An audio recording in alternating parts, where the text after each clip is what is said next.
Hey there, and welcome back to Arlin Plays Mega Man X, Episode 11, Getting the Hadoken. So, this episode I'm going to ramble a little bit more than I usually do, just because I'm going through the same level repeatedly. After doing quite a bit of research, some people seem to think that you have to go through this level with all of your energy full, and not take any damage, and not use any of your sub-weapons, but near as I can tell, the only thing you have to have is all of the upgrades. So that includes all the life tanks, all the sub-tanks, and all of the equipment upgrades, which I have all of them. And you have to go through this level to the end and get a specific thing 4 or 5 times, depending on who you ask. So, since I'm awesome, I'm going to go through and actually get it. And we'll put this to rest one way or another. If it turns out that I was wrong, I will fast forward through going and getting it the proper way. But one way or another, I will have the Hadoken by the end of this episode. But recently I started playing through some of the other Mega Man X titles just as sort of a fun, I'm going to compare these to myself kind of side project. And I have to say that it feels like this one had a lot more care put into it than some of the later installments. This game, other ones, while they do still have that feel as far as the general setup, I mean, the end boss inevitably is Sigma in some form. The gameplay in general is the same. It's that get through the level, fight the boss, get a new power when you beat the boss for the first time. And then you have to fight the boss again later on, just before you go after Sigma himself. That part doesn't really change, but one thing I did notice is that there's a lot less of the doing something in one level has an effect on other levels. You just don't see that very often. I did see a couple of that, a bit of that in like X3, I think it was, but it wasn't anywhere near as prevalent. Other things that I noticed is that, I mean, maybe this is just my opinion on it, but it definitely felt like the choices as far as what animals to model robots after in the later installments weren't nearly as interesting. I mean, let's be honest, I don't really find a sponge to be all that frightening, no matter how impressive they make him seem.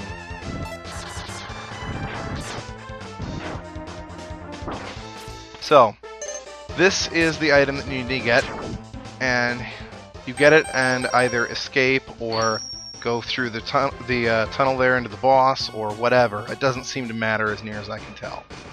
But you do have to do this over and over and over again. I will admit it is kind of interesting that they put in this Easter egg. I mean, it's supposed to be, like, they called it Ryu's Fireball quite a bit, but realistically that's not exactly the most accurate description of it. I mean, I believe the translation is closer to like Wave Fist or something like that, but hey, what are you gonna do? Translating is no fun. Well, for most people anyway. But, so, given that Capcom made Street Fighter as well as this, it's completely acceptable for them to have a crossover like this. And even then, it's not a true crossover, because it's not like you see Ryu walk in and do the fireball or anything. Okay. One thing I did notice the last time I killed this thing is that apparently the the flamethrower actually does more damage quicker than Storm Eagle's attack does, although that may also be because it seems like if at any point you hit a portion of it that's invulnerable, it stops doing damage to all of it. And I'd actually be kind of interested in taking a look at the script or the programming to see why that is, but it is still kind of interesting to note that. And it is really important that the game gives you feedback as far as whether you're hitting the proper section or not. I mean, the fact that they give you its own special sound effect really makes it easy to know. Okay, the fact that it's going the same speed despite us going fast gives you an opportunity to really take a look at the structure of that last attack. They really varied it up. will say this much, though. That whole sine wave look to it really makes it look pretty cool, especially when you've got the 3 different things weaving in there. It certainly emphasizes the sheer power difference between your standard ones and this new powered-up version. But jumping back a little more to talking about other things in the series that I was noticing, I wasn't really impressed by most of the enemies. I mean, some of the fights were still difficult, don't get me wrong, but it's just, I don't know what it was. I'm still trying to figure out why it didn't really catch my interest as much. They had an interesting mechanic in the second one where you have to recover Zero's parts. Spoilers! And if you don't, it changes the outcome of one boss fight. And in the third one, you could call in Zero temporarily, though if he ever died while you were using him, you couldn't use him again. But overall, it just seemed like it just didn't feel nearly as entertaining, and that's just a shame. Now, it was a little bit revamped when you got into X4, but they also revamped a lot of the way the series worked. I mean, that was the first game where you could play as Zero the whole time, and his mechanics were vastly different. It was also where they changed up, like, it was where they did big system shift, because the previous games had all been on Super Nintendo. And this was the first one that was on PlayStation. And I believe that was PlayStation 1, though, correct me if I'm wrong. And I know it got released for other systems eventually, but they changed up a lot of things. And I will say this much: they recaptured that old sense of, okay, this is an interesting boss fight some of the time.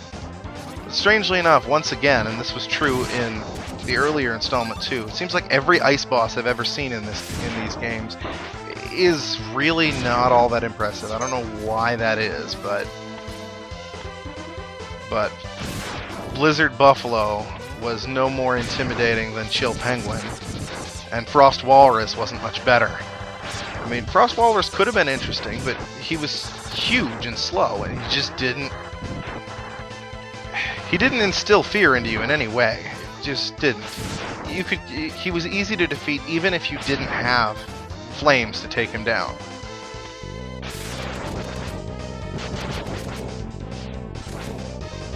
So, I don't know what they could have done there. Though I will say that overall, the boss fights were pretty well balanced as far as which character you were playing as.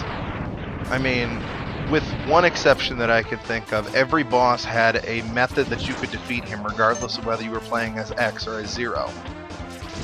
Except for the General, who gave me an incredible amount of trouble playing through that bit. Just because, for those of you who have played the game, the General is the General is a giant robot, like as in takes up most of the screen giant. That's 3. And unfortunately, his only vulnerable spot is his head. That's it. So, if you're playing as X, this isn't really a huge problem. I mean, you can just wall jump a little bit and fire away, and work your way through that way. If you're playing as Zero, however, Zero is almost entirely melee. He runs in with his Z-Saber and cuts things to ribbons. This is a problem when you have to get up to the top of a giant freaking robot, slice him in the head, and manage to not fall onto him, dealing damage to yourself. Incredibly frustrating fight. Eventually I figured out how to do it. It involves dashing with proper timing and whatnot, but figuring out how to do that was still incredibly painful.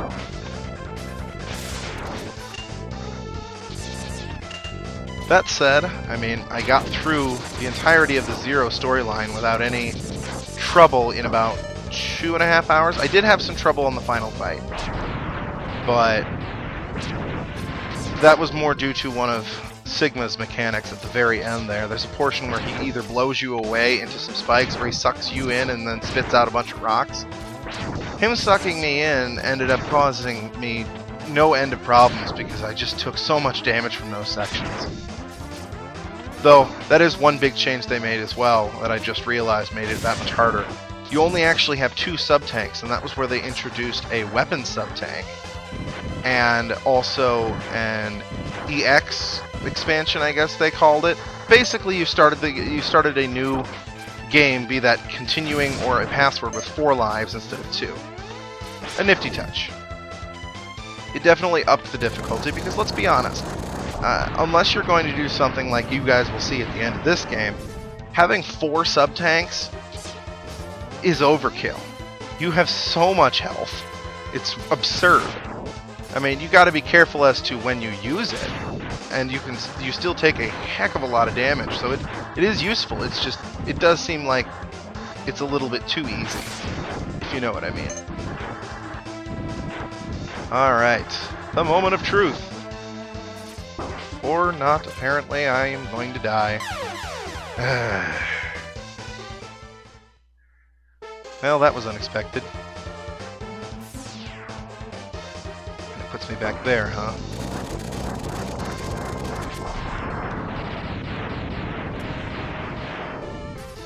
Let's zip right through the rest of this.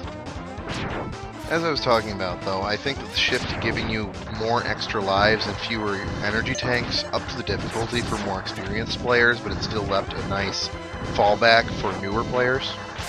So it was very good. There it is! Look at that! We have our capsule. Okay, that's kind of awesome. I'm not much for fighting games. I haven't played very many of them. But correct me if I'm wrong, but is Dr. Light wearing Ryu's gi, like complete with the torn off sleeves? That's kind of awesome. I give you a special present. Now enter the capsule, please. I see, he doesn't even tell you what it is. Okay, looks like hand upgrade. Imagine that. Okay. Okay, I can actually do it consistently now. But, okay, I'm not gonna lie. It entertains the heck out of me that he actually says Hadoken when he uses it. If I remember correctly, I believe you can only use that attack when you have full health. But I could be wrong. I'm sure I will test it in the next episode. It is also important to note that this is the one bonus that you can get in this game that does not transfer through due to passwords. So unfortunately, if you intend to play along with the rest of this, you'd have to just do the rest of the game in one shot if you want to keep it through each thing. Otherwise, you'll have to go through the level 4 times again. Although, was it 4 or 5? Well, regardless of how they count it, we has Ryu's Fireball. So, thank you for watching. If you at all liked what you saw, please click like and highly consider subscribing. I have a new video coming out every Monday, Wednesday, Friday for the foreseeable future.